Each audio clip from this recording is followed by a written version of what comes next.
My fellow Americans and friends from all over the world, my name is Paulo Figueiredo. I am a Brazilian journalist and commentator for the second largest news channel on Brazilian TV. I'm sending you this message because many of you have heard that Brazil just held its presidential elections, and I want to clarify some misconceptions. First of all, don't believe in most things you read in the mainstream media. Just like in the United States, the mainstream press in Brazil has been corrupted, and most of them serves as a propaganda machine for the left. And that is what this is all about. The left is trying to retake power in Brazil. You must know this.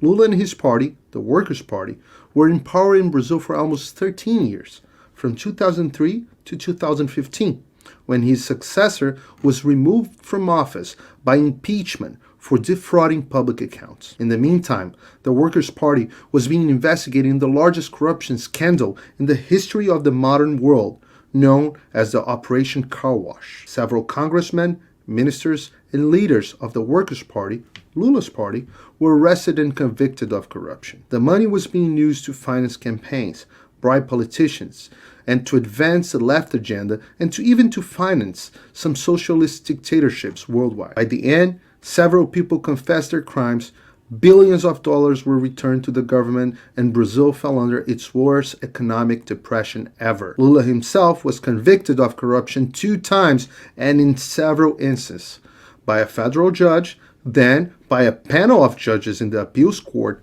unanimously, and again by another panel in the Superior Court of Appeals with an abundance of evidence. Millions of people demonstrated on the street until Lula was arrested and his successor impeached from office. A few years later, Jair Bolsonaro, a low-influence congressman and retired captain in the army, was elected president. He's far from perfect, but the fact is, since then, my country had no significant corruption scandal. We shifted away from China's influence and from supporting Latin American drug states to a stronger friendship with the United States and Israel, for example. Our economy was one of the least affected by the COVID-19 pandemic, and for the first time in my life, Brazil is growing more and faster than China and has less inflation than the United States this year. But how is Lula running for president, you might ask? Well, because Brazil's Supreme Court, famous for its political activism, deemed all Lula's trial as invalid